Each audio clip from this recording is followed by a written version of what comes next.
Computador. Então, a partir de agora, a gente está gravando. Esse é o nosso estudo de número 17. A gente vai fazer a segunda parte hoje, a luta contra o mal. Vamos ver se a gente consegue terminar hoje esse capítulo que a gente começou semana passada. Fazendo uma pequena e breve revisão, falando do diabo. Olha ele aí de novo. Mas a gente aprendeu que, na verdade, o diabo, né, é todo o mau sentimento que habita dentro do homem, e não um ser diabólico que domina o inferno e as pessoas. O diabo e o Satã, então, na concepção, na época de Jesus, tinha esse entendimento, né? Eles tinham esse entendimento da palavra diabo. E Emmanuel falou para a gente, designa o próprio homem, quando algemado às torpitudes dos sentimentos do sentimento inferior, né? Resumindo para a gente muito bem o que significa a palavra diabo. E demônios, que aí sim, no entendimento da época, eram espíritos, né, que poderiam ali interferir ou habitar, entre aspas, né, as pessoas. E, para a nossa doutrina espírita, né, esclarecedora, ela explica para a gente que são espíritos o quê? Como nós, né, só que desencarnados, e por motivos que nós vamos hoje entender no nosso estudo, ficam ali, né, obsediando, ficam ali envolvendo os encarnados. Bate-papo, vamos lá. Elu, Elaine. Amiga, já fez a prece e eu perdi? Não entendi. Fala de novo. Já fez a prece e eu perdi a prece? Eu fiz. Já fiz 8 horas. No final eu faço bem. Então, demônios, né, nas passagens, eu falei que existem 5 passagens nos evangelhos, né, eles se repetem pelos evangelhos, mas são 5 passagens que Jesus fez a desobsessão, né, livrou as pessoas daqueles espíritos que estavam ali perturbando. E no início desse capítulo, né, Humberto de Campos fala que isso, né, de tudo que Jesus fazia, isso era o que mais impressionava os discípulos. E o mais impressionado de todos era Tadeu.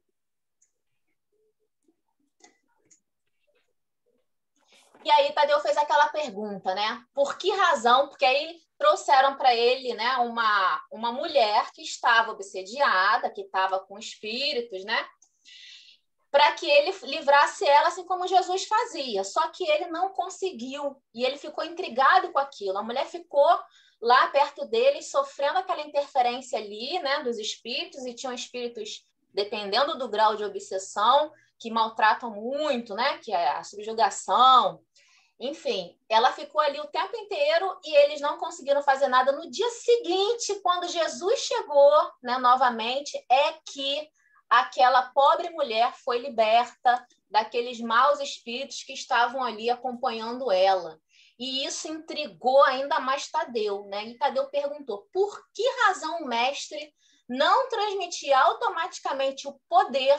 Olha que essa palavra vai ter uma importância lá na frente para o nosso estudo. O poder. Olha o que ele queria. Ele queria o poder de expulsar os demônios malfazejos para que pudessem dominar os adversários da causa divina. É a pergunta. E aí ele vai lá, né? Ele tem essa brilhante ideia de falar para o mestre, vamos reunir todo mundo, todos esses espíritos maus, e você expulsa tudo de uma vez só. E aí o mestre pergunta para ele, né, chamando ele à razão. Tadeu, qual o principal objetivo das atividades da tua vida? E aí ele é meio que auxiliado ali pelos espíritos que estão ali, benfeitores do lado dele, tem uma fagulha divina nele e ele desperta, né? E aí ele fala que ele tem como meta, objetivo de vida, a edificação do reino de Deus no seu coração. Ele se lembra que esse é o maior ensinamento que o mestre estava ali tentando construir no coração deles. E aí o mestre pergunta, se você procura semelhante realidade, por que reclama no adversário em primeiro lugar? Ou seja, se você ainda está tentando construir esse reino de Deus no seu coração, ou seja, afastar os maus sentimentos para que se edifique dentro de você só os bons sentimentos, se você ainda está nessa luta, Por que você reclama isso no teu irmão primeiro, né? Antes de você? Se buscas atingir o infinito da sabedoria e do amor em nosso Pai, indispensável se faz reconheçamos que todos somos irmãos no mesmo caminho. Aqui a gente encerrou, nesse trecho a gente encerrou semana passada a nossa leitura, o nosso estudo do livro, nessa frase de Jesus. E hoje a gente começa com o trecho seguinte, que é Tadeu se surpreendendo com essa fala e perguntando: Senhor, os espíritos do mal são também nossos irmãos? Inquiriu admirado. Como? Como pode isso, os espíritos do mal serem nossos irmãos? E Jesus começa: toda criação é de Deus. Os que vestem a túnica do mal envergarão um dia a da redenção pelo bem. Acaso poderias duvidar disso? O discípulo do Evangelho não combate propriamente o teu irmão. Como Deus nunca entra em luta com seus filhos. Qual é aquele que ele está falando? Os discípulos do Evangelho. Os discípulos do Evangelho, apenas combatem toda manifestação de ignorância. Porque aquele que hoje comete o mal, né, seja um espírito encarnado ou um espírito desencarnado, aquele que comete o mal hoje em dia, ele simplesmente tem uma ignorância, né? Ele não tem conhecimento que possa dar para ele ainda a diferenciação do que é bom do que é ruim. Ele é um sofredor também, é um filho de Deus sofredor, todo aquele que comete mal. Tantos espíritos desencarnados que praticam, né, que se envolvem com essa vibração da obsessão nos encarnados, como os espíritos encarnados que também cometem o mal, são também sofredores e são também filhos de Deus. Aquele apenas combate toda manifestação de ignorância, como o pai, que trabalha incessantemente pela vitória do seu amor junto da humanidade inteira. Ou seja, o discípulo do Evangelho não combate o seu irmão, ele trabalha para que ele encontre a luz, para que ele encontre conhecimento e para que ele também se liberte. E aqui vem a nossa primeira reflexão da noite que eu coloquei aqui para a gente. Tudo bem, mas como que a gente pode combater a manifestação de ignorância no nosso irmão sem agredir o nosso irmão que está momentaneamente vestindo a túnica do mal, né? Essa questão aqui tem mais ou menos a ver com aquela pergunta do capítulo anterior que fizeram para ele assim: mestre, como a gente seguir o evangelho num mundo tão difícil, né? Como a gente seguir esses ensinamentos de amor, de empatia, de benevolência com os nossos irmãos, se eles praticam o mal até às vezes contra nós mesmos, né? E como a gente consegue isso? Eu coloquei aqui 3 situações que abrangem várias circunstâncias, né? Que a gente pode fazer essa reflexão. Por exemplo, quando o irmão vem e se apresenta para a gente de uma forma agressiva ou com raiva, qual seria a nossa forma de combater essa ignorância, né? Esse mal que o nosso irmão se apresenta, que a gente também se apresenta dessa forma, mas de uma forma que a gente não agrida o nosso irmão, mas que a gente combata esse comportamento nele, né? Eu coloquei, demonstrando que nós, né, estamos no caminho da paz e do equilíbrio, que é sempre melhor. Então, se você bate de frente, né, se você encontra no seu caminho um irmão que está em agressividade, isso pode ser dentro da nossa casa, pode ser no nosso ambiente de trabalho, pode ser no trânsito, pode ser onde a gente estiver, né? Se a gente encontra um irmão que está nessa ignorância, né, e a gente consegue demonstrar para ele um comportamento de paz e de equilíbrio, a gente vai educar esse irmão através do seu pensamento, do seu sentimento. Às vezes, mesmo a pessoa não percebe, mas a pessoa é tomada por aquela paz, aquele equilíbrio do outro, e ela para pensar. E aí sim a gente vai estar combatendo o mal que ele está manifestando, mas não ele. Porque se a gente entrar numa de agressividade, de retribuir com agressividade e com raiva, a gente vai estar combatendo o nosso irmão, e não o mal que está com ele. Quando te chama a praticar o mal com ele, quando o irmão te chama a praticar o mal com ele. Aqui também é uma situação que tem várias circunstâncias. A gente pode falar desde um homicídio, né? como um que te chama para fazer fofoca, né? Dentro dessas duas situações, há inúmeras circunstâncias. Seja ela qual for, o teu irmão te chamou para praticar o mal com ele, não vá. Dá o exemplo de boa conduta. Sempre, né? Sempre dando o exemplo de boa conduta. De forma, claro, né? De forma que não vá agredi-lo, né? Que não vá demonstrar essa boa conduta também de uma forma agressiva, né? Não vai dar lição de moral. Simplesmente, né, de uma forma que você fale, não vou seguir, não quero isso, né? Não vou praticar corrupção, não vou falar mal, não quero, vamos falar outra coisa, vamos falar bem, né? Dessa forma, a gente vai mostrar para o nosso irmão, sem agredir o irmão, mas mostrar que o comportamento dele não é um comportamento do bem. E quando encontramos o irmão preso à ignorância, né? Ajudando a progredir através do esclarecimento, da educação, sempre que a gente encontrar campo propício para isso. Porque se o nosso irmão está na ignorância, mas não está no fanatismo, seja lá o que for, não está em condições de ouvir os nossos esclarecimentos, a gente precisa respeitar, né? Mas, se ele estiver na condição de ouvir, a gente pode esclarecer, né? E esclarecendo, a gente educa. E educando, a gente combate o mal que há nele, mas sempre respeitando o nosso irmão. E aqui, prosseguindo no texto, Tadeu continua. Mas não seria justo, ajuntou o discípulo com certa convicção, convocarmos todos os gênios, ele insiste nessa ideia, né? Para que se convertessem à verdade dos céus. E aí o mestre vem, né? Sem se surpreender com essa observação, né? Jesus já conhecia o íntimo dos discípulos. Ele fala, por que motivo não procede Deus assim? Né? Se Deus não faz isso, se Deus não impõe isso aos seus filhos, nossos irmãos, por que nós teríamos esse tipo de providência? Porventura teríamos nós uma substância de amor, e Jesus já está dando um spoiler aqui do final do Humberto de Campos já está dando um spoiler aqui do final do capítulo, ó. Substância de amor, mais sublime, mais forte que a do seu coração paternal.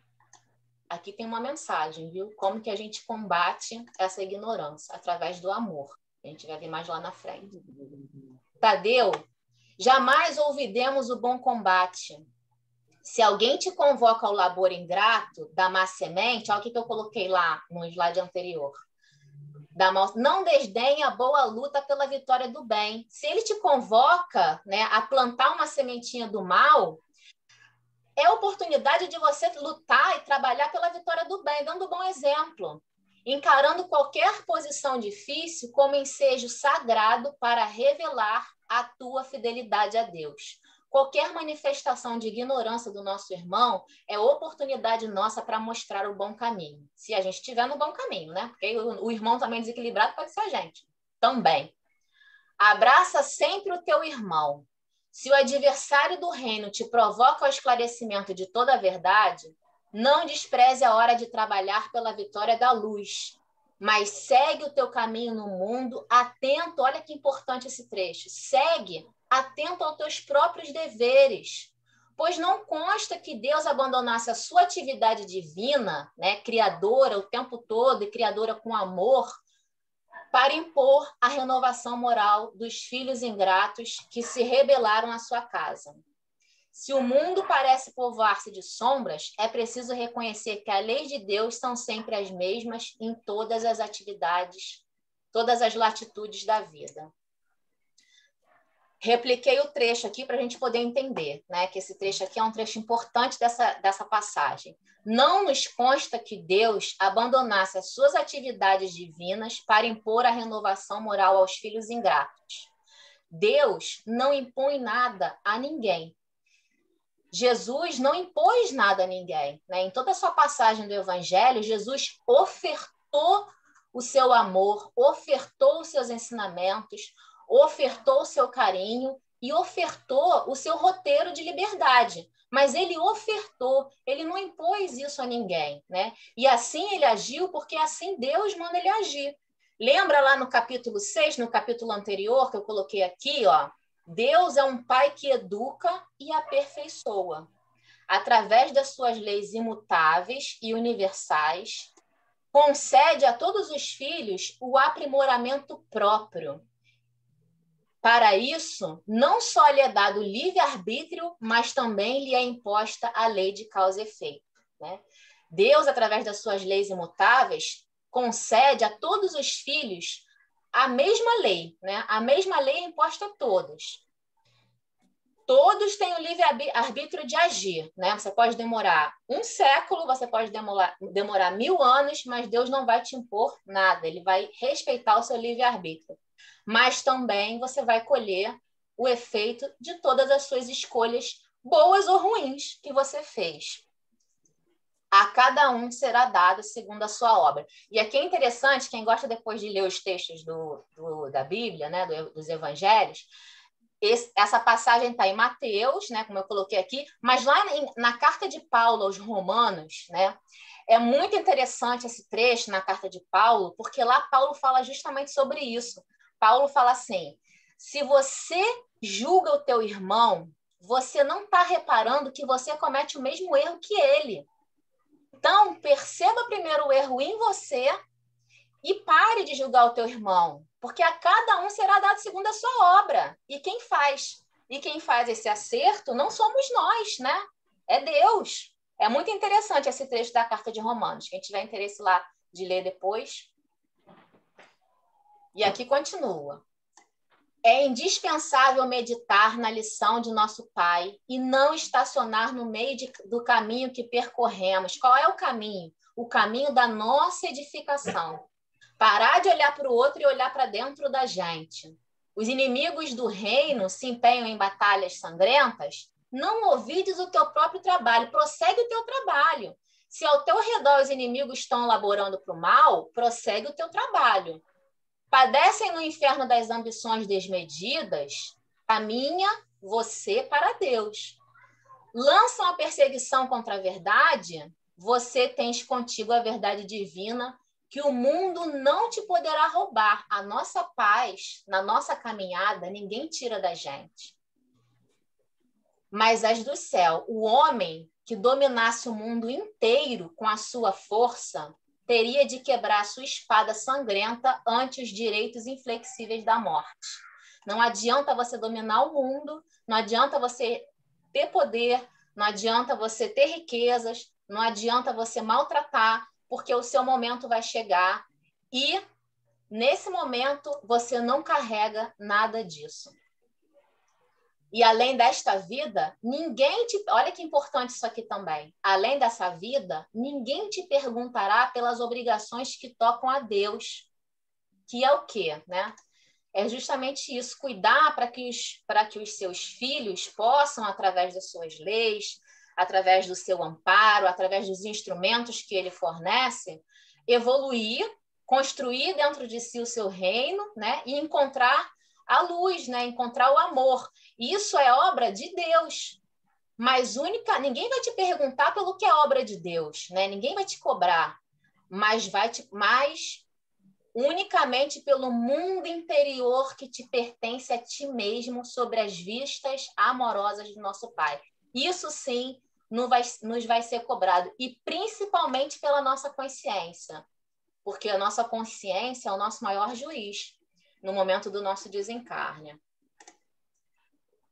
Cuidar dos irmãos em erro, provendo amor incessante e os instrumentos para sua renovação e evolução, e faltou um acento ali, é providência divina. A cada um, porém, cabe cuidar da sua obra interior. É isso que Jesus está falando aqui para Tadeu.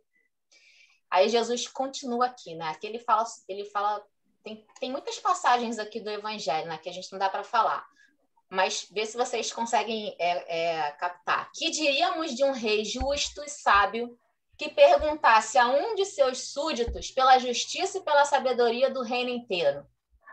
Entretanto, é natural que o súdito seja inquirido acerca dos trabalhos que lhe foram confiados, né, o dono, né, o rei, não vai perguntar para um súdito se ele tomou conta e cuidou, né, elaborou do reino inteiro. Porque ele sabe que isso não é justo, isso não é humano, isso é impossível. Mas ele vai cobrar do que ele concedeu a ele, né? Entretanto, é natural que o súdito seja inquirido acerca do trabalho que lhe foi confiado, no plano geral, sendo também justo que lhe pergunte pelo que foi feito dos seus pais, de sua companheira, de seus filhos e irmãos. Olha isso. Antes de tudo, né, cuidar do que está mais próximo da gente. Lembra a passagem lá que Jesus fala para Maria que entre a escola dos rabinos, ele ficaria com a melhor escola, que era a família? Então, antes de você querer cuidar do bem da humanidade, antes de você querer cuidar do bem dos outros, cuida então de um bem que está mais próximo de você, cuida da sua família, daqueles que estão mais próximos de ti, né? Andas assim tão esquecido desses problemas fáceis e singelos? Aceita a luta sempre que fores julgado digno dela. E não te esqueça, em todas essas circunstâncias, de que construir é sempre melhor. Aí aqui ele para aqui, né? Deixa eu trocar aqui vocês de lugar. Aqui ele para, né? Que construir é sempre melhor. Construir é sempre melhor que, a gente pode completar quase que instintivamente, né? Que destruir, né? E construir o quê, né? O que será que Jesus estava falando que é sempre melhor a gente construir aqui? Coloquei algumas coisinhas aqui para gente. Quem pensar em mais alguma pode falar. Construir boas obras, bons trabalhos, né? Um trabalho no bem. Construir boas vibrações dentro do seu coração, que essas boas vibrações vão emanar, vão irradiar para fora e você vai construir um bom ambiente. Construir bons relacionamentos, sempre melhor do que destruir relacionamentos, né? Construir um bom ambiente através das vibrações, dos bons relacionamentos. Você constrói um bom ambiente, seja em casa, seja no trabalho, seja na sua vizinhança, na sua comunidade. Bons pensamentos que constroem boas vibrações, que constroem bom ambiente, que constroem bons relacionamentos. Bons atos, né? Porque primeiro a gente pensa, depois a gente age. Então, se a gente constrói bons pensamentos, a gente vai construir bons atos. E isso tudo leva à construção da paz, que todos nós almejamos, né? E olha como que isso é obra nossa e não do outro. Porque isso tudo emana das nossas construções. Tadeu completou o mestre, tomando de profunda admiração. Tadeu contemplou o mestre, tomado de profunda admiração. Seus esclarecimentos lhe caíam ao espírito como gotas imensas de uma nova luz. Deixa eu ver que horas são. Tá. De uma nova luz. Senhor, disse o Tadeu, vossos raciocínios me iluminam o coração. Aí aqui ele já muda a colocação dele, né? Mas terei errado externando meus sentimentos de piedade pelos espíritos malfazejos. Ó, lá no início, lembra o que ele queria? Ele queria ter poder para dominar os maus espíritos. Aqui ele já está com o coração, né? Já não está mais pensando com a razão, aqui ele já está pensando com o coração. Aqui ele já coloca piedade dos espíritos malfazejos. Olha como é que ele já transformou a vibração dele através dos esclarecimentos do mestre. Não devemos, então, convocá-los ao bom caminho?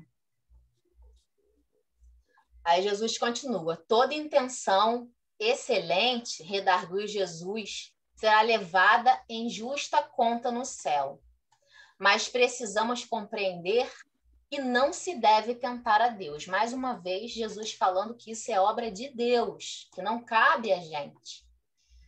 E aqui ele fala, nunca reuni o colégio dos meus companheiros para provocar as manifestações dos que comprazem na treva. Reuni em todas as circunstâncias e oportunidades, suplicando o nosso esforço à aspiração sagrada do Todo-Poderoso, de Deus, né? Reuniu o seu colégio apostólico, rogando a Deus forças para trazer para perto deles aqueles que estavam prontos já para receber. os ensinamentos da Boa Nova. O adversário, olha aqui que Jesus coloca aqui, ó. O adversário é sempre um necessitado que comparece ao banquete das nossas alegrias e por isso, embora eu não tenha convocado, né? Porque eles se apresentavam para Jesus, né? Embora Jesus não tenha convocado, eles vinham, tanto os encarnados como os desencarnados, né? Os espíritos obsessores, obsediando, como os encarnados também de maus sentimentos se apresentavam, né? Para tentar, para confrontar ou para pedir ajuda para o mestre. E aí ele falou, embora eu não convocasse, convidando somente os aflitos, os simples e os de boa vontade, porque esses já estavam prontos e querendo se transformar, então esses que sim, já estavam querendo edificar no seu coração o evangelho do mestre, esses eu convoco, porque esses estão prontos, esses vão ouvir, mas aqueles que ainda estão na ignorância, esses ainda não estão prontos, então esses eu não imponho, eu não convoco. Parece que Jesus está falando aqui, nunca mais, porém, passou. Porém, nunca lhe fechei as portas do coração, encarando a sua vinda como uma oportunidade de trabalho, de que Deus nos julga dignos, né? O que Jesus está falando aqui? Eu, que me mantinha sempre, né, voltada para os aflitos, simples e de boa vontade, ainda assim, aqueles que eram os adversários do bem se apresentavam. E eu encaro isso como uma oportunidade de trabalho. Faça isso você também. Mesmo que você consiga caminhar só no caminho do bem, vão aparecer irmãos desequilibrados. E aí é um momento que Deus te coloca uma oportunidade de trabalho em prol desse irmão. Aí sim, aí você pode laborar em prol desse irmão. O apóstolo humilde sorriu, saciado em sua fome de conhecimento. Porém, acrescentou preocupado, lembrando, né, lá que ele não tinha conseguido auxiliar aquela mulher que foi trazida para ele, preocupado com a impossibilidade em que se via de atender eficazmente a vítima que o procurara, ele fez a última pergunta para o mestre. Senhor, vossas palavras são sempre sábias. Entretanto, de que necessitarei para afastar as entidades da sombra quando o seu império se estabeleça nas almas? E aqui a gente vai entender nas almas dos nossos irmãos e nas nossas também, porque lembra que a gente sofre obsessão? Então, é nas almas dos nossos irmãos e nas nossas almas também. Aqui, ele já compreendeu que não é através do poder, da mágica, do amuleto. Aqui ele já compreendeu que é outra coisa. Mas que coisa é essa? É isso que ele está querendo ainda tirar do mestre. E aí o mestre fala, voltamos assim ao início das nossas explicações. E o que Jesus falou para ele lá no início? Quando ele perguntou, Tadeu, qual o objetivo da tua vida? Ele diz, para isso, necessitas da edificação do reino no âmago do teu espírito, sendo este o objetivo da tua vida. Só a luz do amor divino é bastante forte para converter uma alma à verdade. Já viste algum contendor da terra convencer-se sinceramente, tão só pela força da palavra do mundo? Né? Quem aqui já teve a oportunidade, né, de traçar um diálogo com alguém que estava fortemente contrário a você? Você não consegue derrogar a pessoa daquele pensamento. Você vai ficar ali o tempo todo dialogando com ela, mas ela não quer te ouvir, ela quer te contrariar.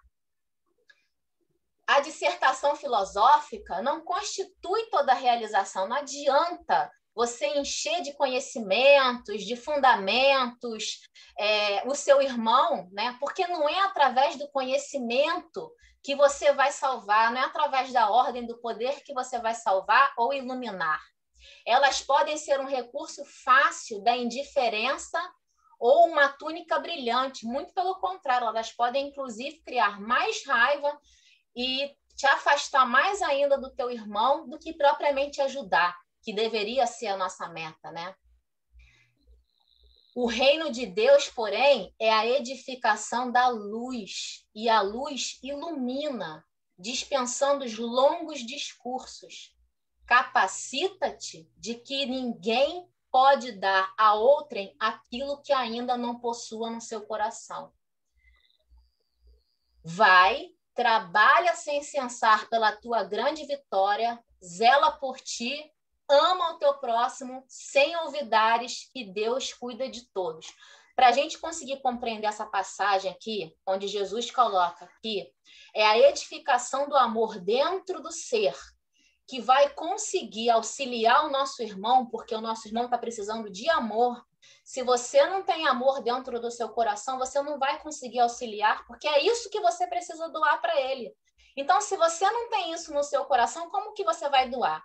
Para exemplificar isso aqui, eu trouxe um trechinho, já está terminando, tá? Um trechinho maravilhoso do livro de André Luiz, né? Da coleção da Vida no Mundo Espiritual. O livro é No Mundo Maior, que é o seguinte, é um trecho do capítulo 4 desse livro que traz a seguinte situação. Eu resumi aqui, mas eu vou dar uma explicada rapidinho no anterior.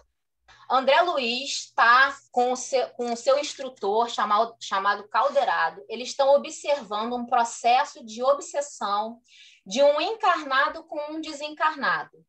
O encarnado é assassino do desencarnado, tá? O desencarnado é pai adotivo e o encarnado assassinou seu pai adotivo desencarnado, que criou um ódio e já estava ali num processo de obsessão de 20 anos.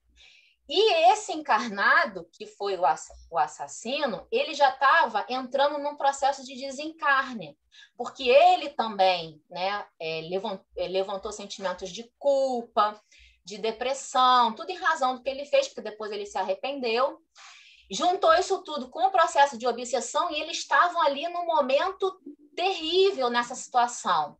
E André Luiz estava lá com o instrutor Calderado, e esse instrutor, nesse capítulo Estudando o Cérebro, ele estava explicando para André Luiz todo esse processo físico, químico, vibracional da obsessão, um conhecimento maravilhoso, explicando para André Luiz os procedimentos do cérebro, como que o obsessor atua no cérebro, que o cérebro atua no corpo, e explicando assim de uma forma maravilhosa. Só que o André Luiz estava vendo que os espíritos estavam ali se agredindo, porque o que estava encarnado estava no hospital.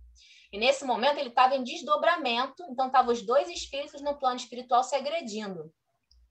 E André Luiz vira e fala assim para o Calderado, tá bom, tudo bem, mas vamos ajudar esses irmãos, né? E olha o que o Calderado fala para ele. E por quê? Aqui é André Luiz, por que não tentarmos o esclarecimento verbal agora a esses nossos amigos? Não é que a gente não senta os dois ali e explica que esse processo que eles estão fazendo vai acabar matando um e vai acabar piorando a prova do outro. Insisti ansioso por minha vez, observando os infortunados contedores que se trocavam insultos e acusações. Aí vem o Calderado falando para André Luiz, olha isso. Porque se o conhecimento auxilia por fora, só o amor socorre por dentro, acrescentou o instrutor tranquilamente. Com a nossa cultura, retificamos os efeitos, quando possível, mas só os que amam conseguem atingir as causas profundas. Os nossos desventurados amigos reclamam intervenção no íntimo. Eles não estão precisando de explicação, eles estão sofrendo na alma para modificar atitudes mentais em definitivo. E nós, por enquanto, apenas conhecemos. A gente tem toda a cultura e conhecimento, mas a gente não sabe amar. Nesse momento, alguém assomou a porta, apareceu na porta. Era uma sublime mulher, revelando a idade madura. Nos seus olhos esplendia um brilho meigo e enternecedor. É a irmã Cipriana, a portadora do divino amor fraternal que ainda não adquirimos. Ou seja, eles não tinham a capacidade de amar que a irmã Cipriana tinha. E depois, no capítulo seguinte, que tem como título o amor, o poder do amor, ela vai pegar esses dois espíritos e vai abraçar eles de uma tal forma que para ela não tem assassino, não tem assassinado. Para ela são dois filhos de Deus em sofrimento. E é esse amor que Jesus estava falando para Tadeu. É esse amor que a gente ainda não consegue alcançar, que a gente ainda não consegue entender. E a gente agride o comportamento do outro e o outro e a gente está igualzinho, porque a gente também não tem ainda esse amor dentro da gente. E aqui, encerrando o capítulo, Tadeu guardou os esclarecimentos de Jesus para retirar da sua substância o mais elevado proveito no futuro. No dia seguinte, desejando destacar perante a comunidade dos seus seguidores a necessidade de cada qual se atirar no esforço silencioso da sua própria edificação evangélica, o mestre esclareceu aos seus apóstolos singelos, como se encontra na narrativa de Lucas. Isso é uma passagem de Lucas, né? Que está lá no capítulo 11, eu coloquei aqui. Humberto de Campos não fala, mas eu coloquei aqui para a gente. É capítulo 11, versículos 24 a 26. Então, no dia seguinte, Jesus quis passar esses ensinamentos para todos, né? E aí ele fez essa colocação. Quando o espírito imundo sai do homem, anda por lugares áridos, procurando, e não o achando, diz: voltarei para a casa de onde saí. E ao chegar, acha varrida e adornada. Depois vai e leva mais 7 espíritos piores do que ele, que ali entram e habitam. E o último estado daquele homem fica sendo pior do que o primeiro. Bom, isso é um trecho do Evangelho. Caraca. Eu não canso de dizer aqui que não dá para fazer leitura literal, né, dos trechos do Evangelho. É um estudo muito aprofundado, a gente precisa de entender vários conceitos, cultura e tal.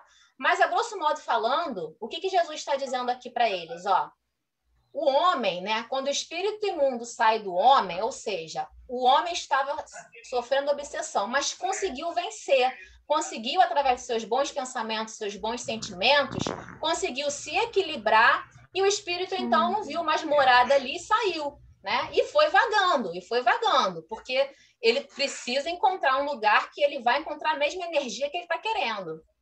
Procurando e não achando, né? O espírito se afastou daquela pessoa, procurou, não achou.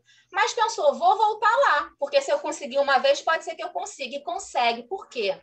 Porque a gente é assim, uma hora a gente está equilibrado, outra hora a gente se desequilibra. A gente que está na caminhada ainda, a gente oscila. Uma hora a gente está bem, outra hora a gente está sofrendo. Uma hora a gente está com bons pensamentos, outra hora a gente não está. E o espírito, sabendo disso, né? Esse nosso irmão desencarnado que está em sofrimento, sabendo disso, ele volta. E quando voltou, encontrou a casa boa para ele entrar. Por quê? Porque aquele homem estava de novo com a vibração lá embaixo e propiciou esse espírito a mais uma vez entrar ali. E ele não só entrou sozinho, ele trouxe mais 7 com ele. Isso aqui tem toda uma simbologia de número, mas enfim. Trouxe mais 7 com ele, que ali ficaram com ele, porque a obsessão, a gente viu naquela passagem, né? Que pode ser um, mas podem ser vários, né? E o último estado daquele homem fica sendo pior do que o primeiro, porque no primeiro ele estava obsidiado por um só. Agora ele se envolveu tanto, ele se entregou tanto, e agora ele estava obsediado por mais, né? E aqui a gente termina. Então, todos os ouvintes das pregações do Lago compreenderam que não bastava ensinar o caminho da verdade e do bem aos espíritos perturbados e malfazejos. Aqui eu acrescento, encarnados e desencarnados. Que indispensável era edificar-se cada um a fortaleza luminosa e sagrada do reino de Deus em si mesmo. Faça brilhar a sua luz. Essa é a mensagem.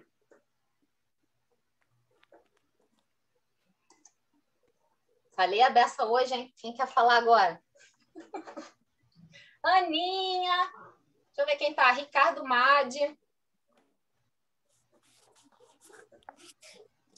Quem quer falar? Falo.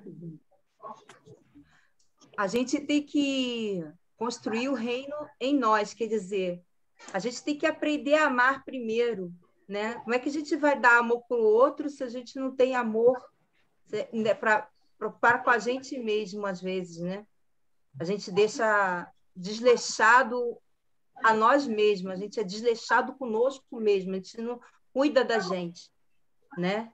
Então, a gente tem que aprender a amar, e todos aqueles ensinamentos lá do Evangelho, de ser misericordioso, brando, pacífico, não julgar o outro, ser indulgente, perdoar, amar os inimigos, amar o próximo, enfim, tudo isso é amor, né? Tudo que Jesus ensinou foi só o amor. E o Evangelho tipo assim, é uma orientação de que como a gente pode aprender e desenvolver esse amor na gente. Então, eu acho que o Evangelho tem que ser assim, o nosso livro assim, de cabeceira, da gente ler todo dia, quem sabe entra por osmose, né? Tudo aquilo. A gente consegue finalmente principalmente praticar. A gente entender que exatamente. Não é só entender, você tem combate, que tentar, né, colocar no seu dia, né? Interiorizar aquilo. Que o colocar aquilo como uma coisa interna, natural sua. Natural cada sua. vez mais. Que o Entendeu? título do capítulo que a gente está estudando é o combate ao mal, né? E que esse mal vai ser combatido justamente com essa construção dentro da gente, né? E não combatendo o mal no nosso irmão. É combatendo o mal dentro da gente.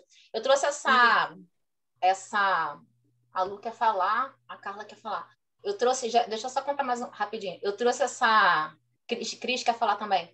Eu trouxe essa história que está no livro do André Luiz, né? Que eu acho muito, muito forte essa passagem. A irmã Cipriana, né? Que é convocada porque ali naquele momento eles precisavam de alguém que soubesse amar. Mas tem uma história que a gente conhece de uma senhora que ela começou a acolher crianças na casa dela, e aí ela, muito pobre, né? Não tinha nem alimento para dar para aquelas crianças. E ela acolheu uma, acolheu duas, e aí as crianças começaram a aparecer abandonadas na porta dela. E aí ela foi acolhendo aquelas crianças. E aí ela passou, por necessidade, né, de alimento, ela passou a pegar nas ruas aquele alimento que era colocado ali em oferenda, né? Aquelas galinha, né? Que era colocada ali em oferenda. Ela passou a pegar. Ela pegava, né? Limpava e fazia comida para as crianças. E aqueles espíritos que estavam ali envolvidos, né? Também em sofrimento, né? Envolvidos com aquela vibração ali daquele alimento, ainda necessitados, né?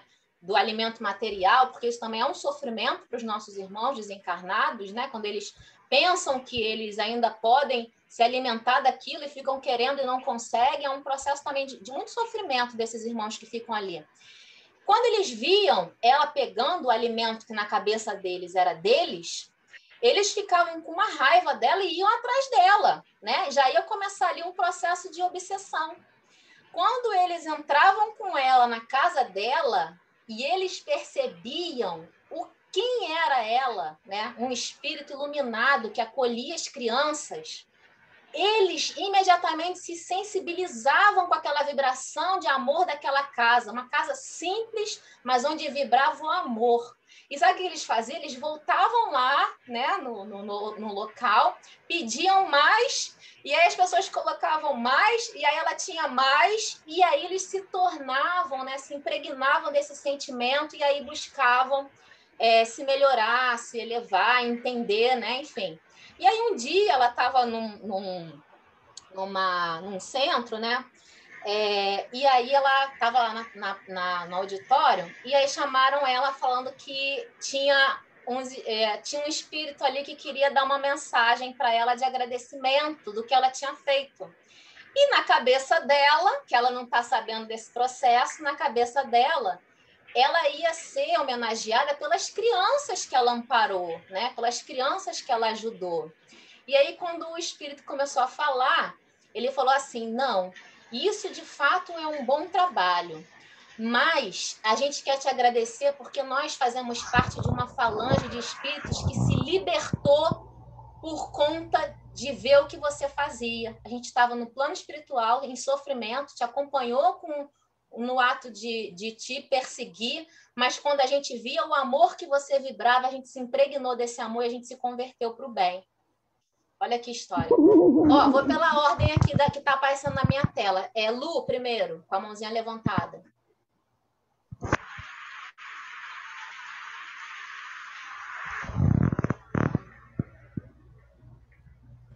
Tá fechado o microfone, Lu.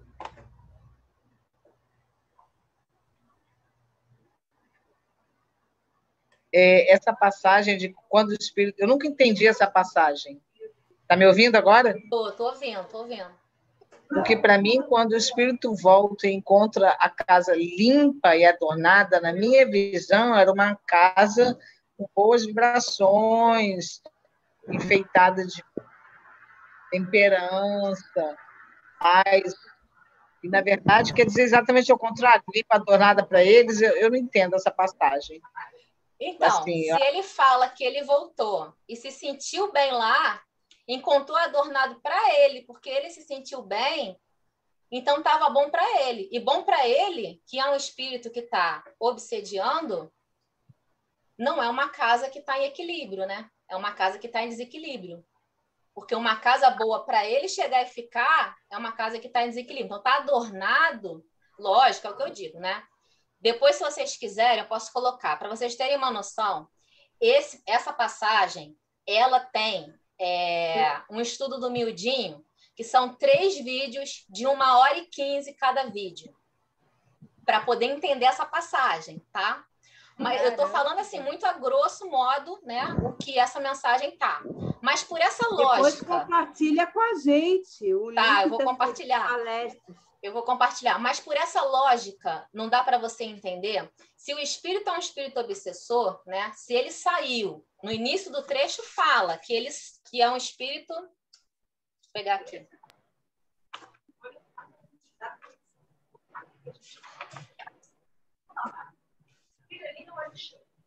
Não sei se eu vou achar aqui agora, peraí.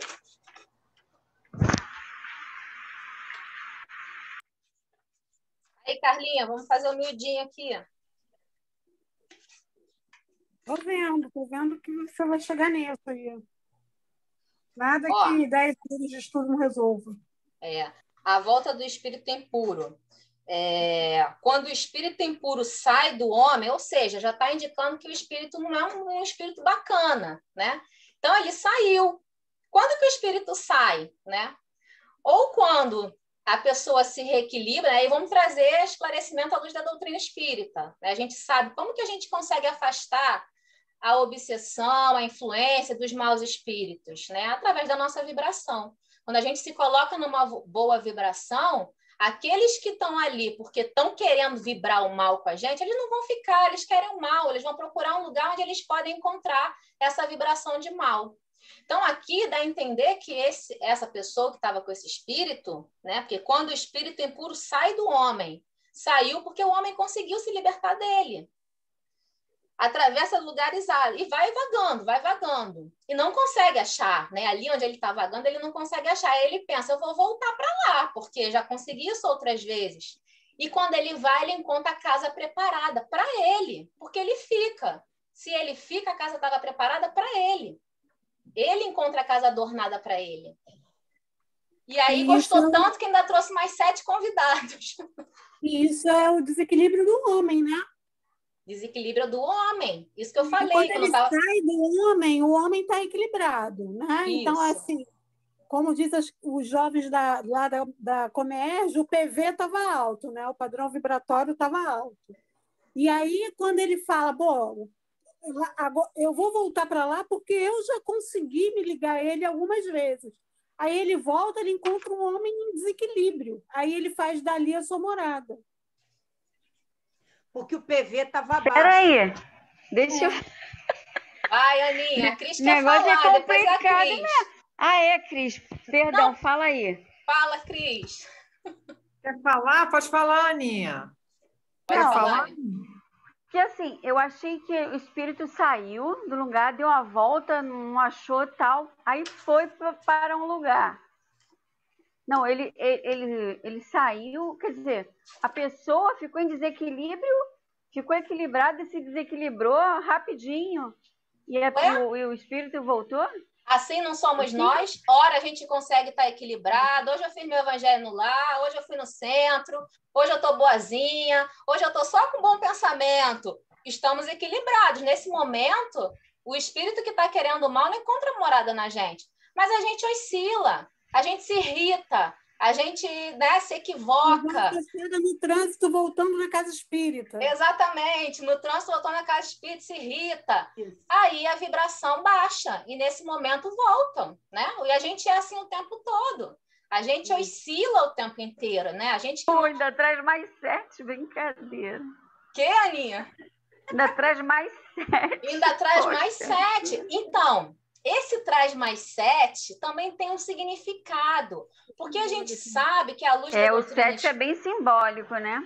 Sem entrar nessa simbologia do número, né, que é uma interpretação cabalística, mas esse retorno com mais alguns, né, vamos colocar assim, isso também tem um significado que a gente aprende também à luz da nossa doutrina espírita, porque a gente começa permitindo uma obsessão, né, pequenininha, baixinha, mas se a gente entrar num processo obsessivo, né, e não conseguir se livrar, os espíritos vão grudando cada vez mais. A gente tá liberando ali energia que dá para 1, dá para 2, dá para 3, dá para vários, né? Então eles vão ali.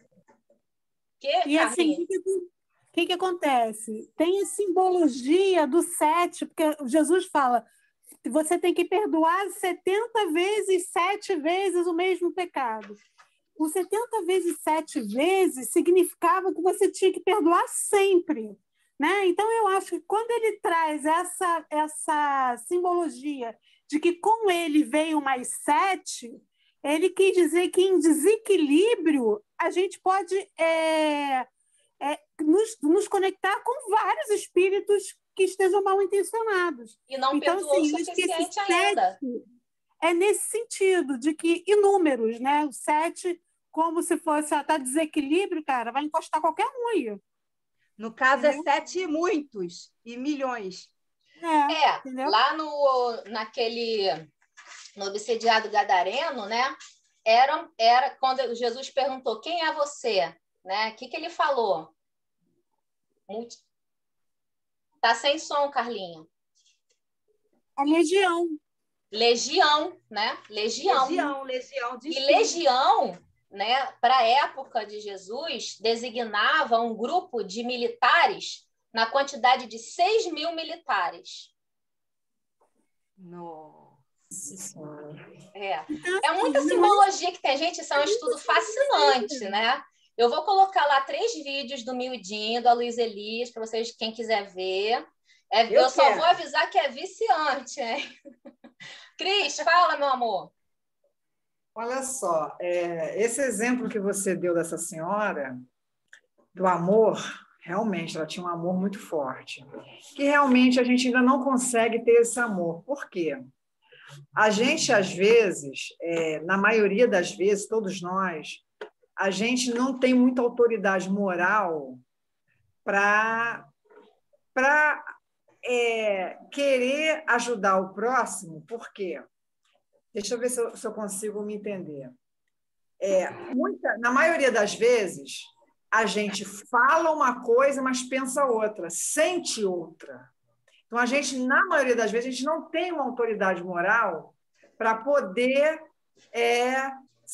como essa senhora tem uma autoridade moral, um amor tão grande, o objetivo dela era ajudar aquelas crianças. Então, ela pensava, mas, ao mesmo tempo, ela fazia e pensava isso. Então, ela era congruente com o que sentia e com o que fazia. Então, normalmente, quando acontece isso, você fica mais equilibrado, porque não existe essa oscilação.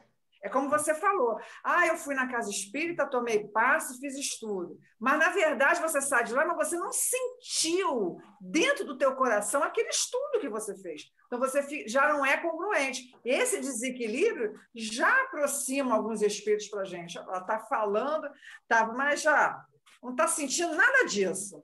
Então, tem uma história muito legal, eu acho que foi contada até para o Haroldo Dutra, numa das palestras dele, que eu achei muito engraçado, uma coisa boba que ele falou, uma coisa mais para você ver a congruência.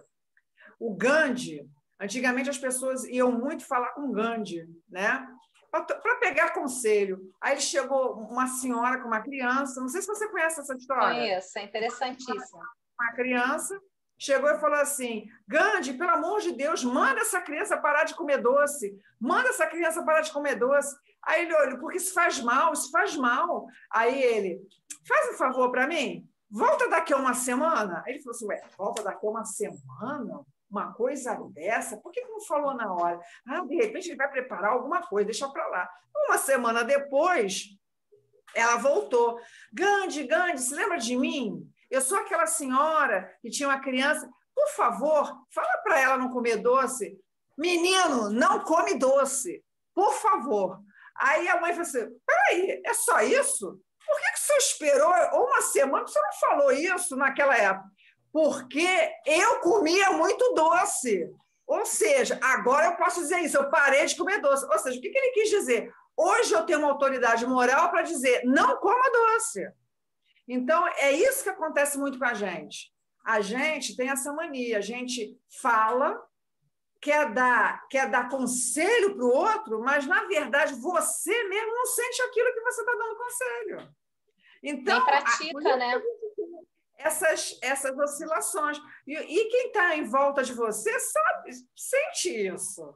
Né? A lei divina, então, está mais do que cansada de saber. Então, você nunca é congruente com aquilo que você está sentindo, que você está falando. Então, o que acontece? Por isso, essas oscilações. Porque, na verdade, você pensa, você quer isso, mas, na verdade, você não sente isso. Então, acho que é muito do desequilíbrio, da gente ainda não conseguir esse amor verdadeiro, que realmente a gente ainda não tem esse amor por nós. A gente não compreende ainda. Porque a gente não compreende ainda. Não. Isso. A gente tem que ter coerência no que a gente pensa, no que a gente prega, o que a gente estuda, com aquilo que a gente faz. A gente não é coerente. Não. A gente acaba pisando no tomatinho. E olha que... Porque, tipo assim, Paulo de Tarso também vai falar disso, né? Faz o que eu digo, mas não faz o que eu faço. Porque a gente é assim. O bem que eu faço, o bem que eu quero, eu ainda não pratico. A gente e sabe o mal que eu não quero, eu ainda pratico. Eu não quero, ainda pratico, exatamente. E olha que interessante, nessa passagem do livro da Cipriana, né, que é aquela que veio auxiliar o André Luiz e o Calderado, ela se coloca em prece para poder ampliar, né, ainda mais, né, essa vibração dela de amor. E aí os espíritos ficam tão admirados que eles pensam que eles estão vendo Nossa Senhora, né? De tanta luz que ela irradia e eles percebem, eles pensam que eles estão vendo Nossa Senhora e se caem de joelhos. Mas o que eu quero falar é o seguinte, que ela, previamente, ela se coloca em prece. E através dessa prece, ela amplia, né, essa vibração dela. Jesus nem disso precisava. Porque não está na passagem que Jesus cura ou que Jesus cura os obsediados, que ele parou um segundo para entrar em prece. Então, ele já emanava esse amor gigantesco naturalmente. E a Cipriana, para a gente, já é um espírito lá em cima. Agora, imagina o amor do Cristo. Imagina. Amores, alguém quer falar mais alguma coisa? Carlinha, você está com a mão levantada, mas é daquela hora, né? Não, na verdade, eu ia falar de Tiago, mas aí falaram tanta coisa que não, eu só pensei na hora que você estava falando sobre como o Tiago abre o coração dele para a transformação. Né? Ele que queria impor, né? Queria ter o poder de transformar. É Tadeu, Carlinha. Tadeu. Entendi. Ele que queria o poder de transformação imediata, né? Como ele abre o coração dele na última fala e se mostra ali apiedado, né? Justamente. Então, assim, a gente precisa, na verdade, a gente precisa ter essa vontade de abrir o nosso coração. Justamente. E os espíritos tinham essa boa, os discípulos tinham essa boa vontade, né? Eles tinham essa vontade de caminhar verdadeiramente com Cristo. Eles ainda não tinham conhecimento que o mestre estava trazendo para eles, mas a boa vontade de caminhar eles tinham. Então, vamos encerrar. Elza, quer falar alguma coisa?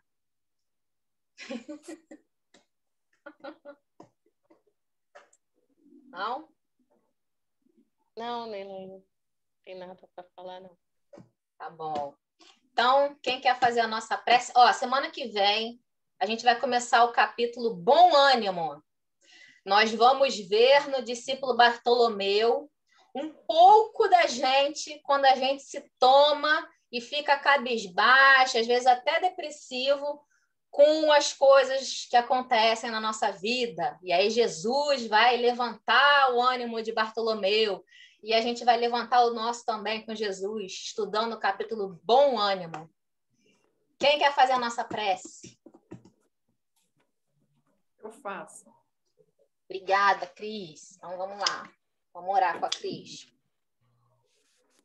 Senhor Jesus, mais uma vez, agradecendo essa grande oportunidade que nós temos para falar do Evangelho de Jesus, nessas passagens da Boa Nova maravilhosas, em conjunto com os encarnados e desencarnados que estão à nossa volta, também recebendo essas palavras, recebendo essa energia dessa nossa reunião. Que Deus abençoe a todo o universo, que essas energias possam ser, essas vibrações, possam ser estendidas para todos os nossos lares, para os nossos vizinhos, enfim, para todas as pessoas do nosso universo, para o nosso planeta Terra, que está precisando muito dessa vibração positiva dos nossos pensamentos, que ficam oscilando, positivos e negativos. Vamos tentar pensar mais positivo. Quando vier um pensamento negativo na nossa mente, vamos colocar assim, cancelar, cancelar, cancelar. E vamos sempre pensar em coisas positivas, em Jesus, nos nossos amigos espirituais. Nós não estamos sozinhos. Tenhamos a certeza disso. Não estamos sozinhos. Nossos amigos espirituais, nosso anjo da guarda, ele está sempre torcendo pela gente. Então, Senhor Jesus, mais uma vez agradecendo essa oportunidade desse estudo de terça-feira, nessa casa maravilhosa, na Casa Sentimento. Muito obrigada e que Deus abençoe a todos. E assim seja, Senhor. Muito obrigada, Senhor. Assim seja. Obrigada, Cris. Amores, Nada. Dona Lourdes, quer falar alguma coisa? Quero não. Então tá bom. Tô chegando, daqui a Tá pouco, bom. tô chegando. Aí, meu amor, beijo, Vavá, Gabi, todos. Jesse, Pri, Roberta, Carlinha, Bia, Aninha.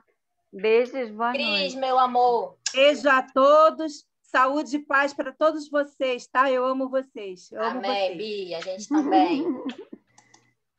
Beijão.